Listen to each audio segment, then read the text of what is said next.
أعوذ بالله من الشيطان الرجيم بسم الله الرحمن الرحيم اللهم صل على سيدنا محمد الفاتح لما أغلق والخاتم لما سبق الناصر الحق بالحق والهدي إلى صراطك المستقيم وعلى آله حق قدره ومقداره العظيم.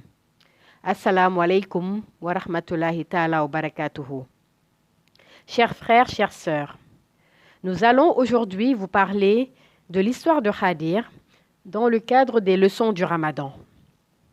Très souvent, le personnage de Khadir nous renvoie au prophète Moussa alayhi salam et à la relation qu'ils entretenaient tous les deux.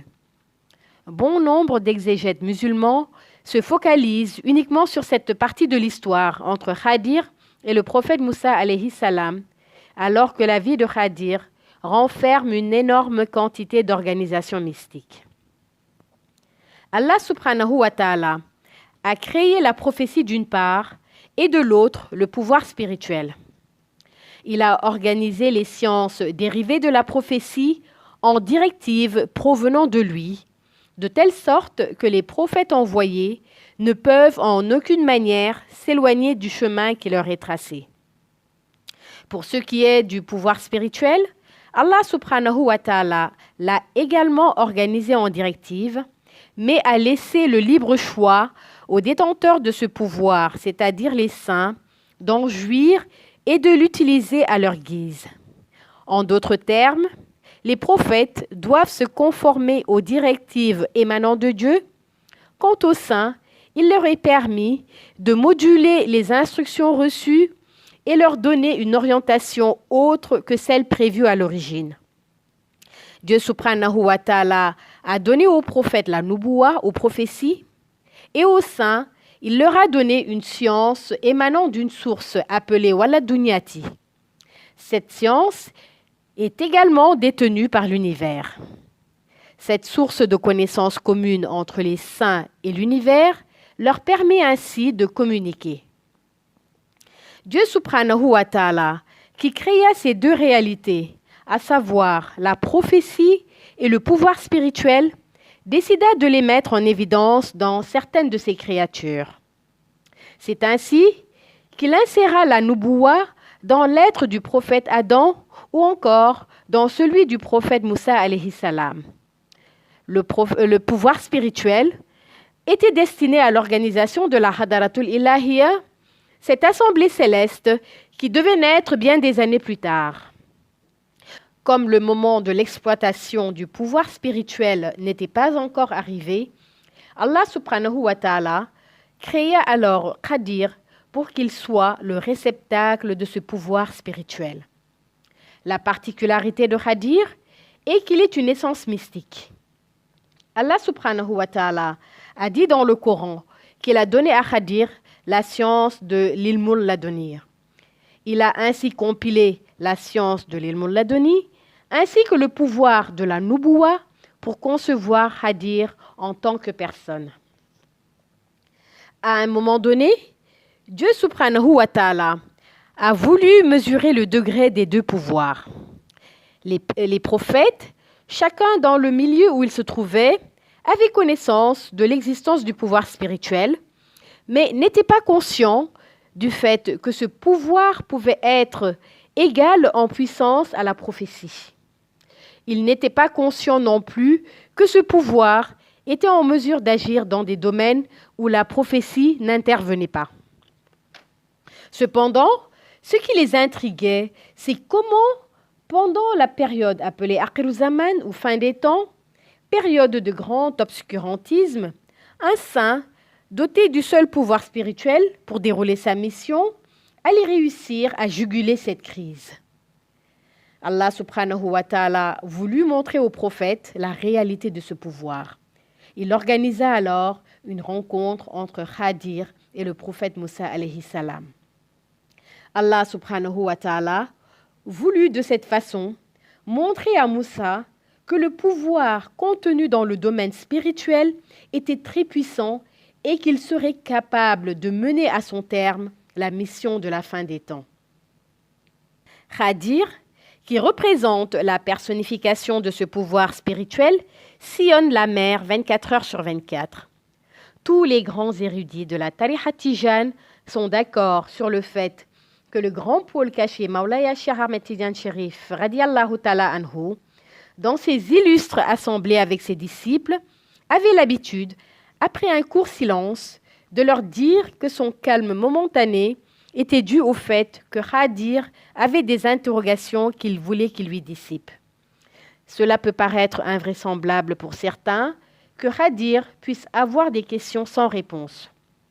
Seulement, ceux qui connaissent la réalité de Khadir ne s'étonnent guère de ce fait, car ils savent que le pouvoir spirituel avec lequel Allah subhanahu wa ta'ala l'a façonné appartient à la réalité cachée de Mawlaya Cheikh Ahmed Tidiane Chérif radiyallahu ta'ala anhu.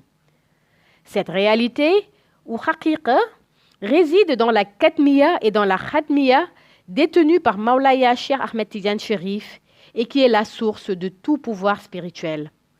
Raison pour laquelle il n'est pas étonnant que Khadir vienne puiser dans cette immense source de savoir qu'est Mawlaya Cheikh Ahmed Tidiane Chérif. Dans ce cas de figure, il ne faudrait pas voir Khadir comme celui qui avait corrigé le prophète Moussa alayhi salam, mais plutôt comme le pouvoir spirituel en personne qui vient parfaire son éducation spirituelle chez Mawlaya Cheikh Ahmed Tidiane Chérif radiyallahu ta'ala anhu. Après sa rencontre avec Moussa alayhi salam, Khadir continua de s'isoler 24 heures sur 24. Il n'a que son tapis blanc sur lequel il s'assoit et quand il sort de l'eau, il s'installe sur le rivage. À chaque fois que Khadir s'installe sur un rivage, de l'herbe pousse tout autour de lui et ça donne aussi au zikr du nom Ya Rahman. Ce nom d'Allah Ya Rahman correspond au zikr de Khadir. Khadir en fait le zikr dans l'eau et quand il le psalmodie dans la mer, les bénéfices générés par ce zikr profitent à l'environnement aquatique pour la seule et simple raison que Khadir, étant lui-même une essence mystique, ne gagne rien de son zikr. Dans le milieu Haïb, les zikrs personnels de Khadir ont été organisés de sorte que leurs répercussions profitent à l'environnement dans lequel ils se trouvent. La mer a son propre zikr et c'est ce zikr même qui organise les déplacements de Khadir dans l'eau. C'est pour cette raison que les bénéfices du zikr de Khadir quand il sort de l'eau pour s'installer sur le rivage profitent à la berge et concomitamment à ce zikr, de l'herbe pousse tout autour de lui, formant une verdure. Chaque brin d'herbe de cette verdure, ça donne au zikr du nom Ya Rahman, ce qui augmente le volume d'herbe allant jusqu'à former un jardin autour de cette essence mystique qui est Khadir. Khadir a continué d'exister après sa rencontre avec le prophète Moussa alayhi salam. Lorsque la question de savoir si Khadir était un prophète a été posée à Seydi Haj Malik Sy, ce dernier a répondu que Khadir est quelqu'un de bien. La réponse à cette question est due au fait que Seydi Haj Malik Sy radiyallahu ta'ala anhu ne voulait pas limiter Khadir dans l'esprit des gens au statut de prophète avec une prophétie uniquement ou de saint uniquement, car Khadir est d'abord une essence mystique ambulante. Ensuite, il a été façonné du pouvoir spirituel, donc c'est une personne de lumière. Sa rencontre avec le prophète Moussa alayhi salam et les orientations qu'il lui avait données avait fini par faire comprendre que Khadir a goûté au secret de la prophétie pour pouvoir aiguiller Moussa alayhi salam sur des sciences qui dépassaient ce dernier. Allah subhanahu wa ta'ala a organisé la vie de Khadir, cette essence mystique, de telle sorte qu'il puisse accéder à tous les espaces intermédiaires qui existent. Khadir a des apparences différentes chaque jour, du lundi au dimanche. Sa rencontre avec Moussa alayhi salam était une organisation divine pour démontrer les rapports entre les pouvoirs de la prophétie et le pouvoir spirituel. Allah subhanahu wa ta'ala lui confia alors une autre mission, celle de faire le zikr d'un autre nom de Dieu qui est Ya Rahim. Ce zikr profite aux poissons. La mission de Khadir à l'heure actuelle consiste à faire le zikr de Ya Rahim précédé de Allahu Akbar sur tout gros poisson en fin de vie. Khadir continue depuis longtemps à flotter avec les gros poissons 24 heures sur 24. Pour ceux qui se posent la question de savoir comment finira Hadir vu sa réalité mystique?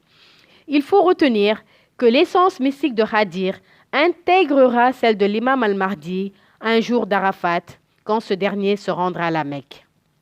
En effet, l'imam al-Mahdi devra se rendre à la Mecque pour retirer son essence mystique conservée à Hadjaratul Aswad depuis plus de 700 millions d'années. L'essence mystique de Hadir, devenue lumière en fondant, rejoindra celle de l'imam Mahdi qui les intégrera dans son âme à ce moment-là. Donc, la mort de Hadir correspondra à la mort de l'imam al-Mahdi. Le jour où l'imam al-Mahdi sera enterré, on arrêtera de voir Hadir dans les mers et dans les fleuves, mais aussi dans son état mystique dans lequel il évoluait.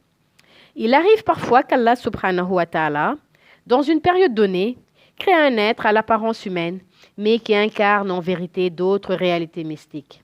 Hadir a croisé la route de beaucoup d'hommes de Dieu et continue encore de les voir, et certains d'entre eux ont eu à revendiquer leur pouvoir spirituel après cette rencontre. Une fois que l'imam al-Mahdi aura récupéré son essence mystique, on arrêtera de le voir parce que sa réalité intégrera celle de l'imam al-Mahdi. Hadir continuera de vivre dans l'âme de l'imam al-Mahdi jusqu'à ce que ce dernier quitte le monde terrestre. Cet exposé sur Hadir est terminé. Nous vous remercions de l'avoir suivi. Nous remercions particulièrement le Qutb al-Artab al-Kabir, Seydi Mohamed El-Cheikh, pour ces informations inédites.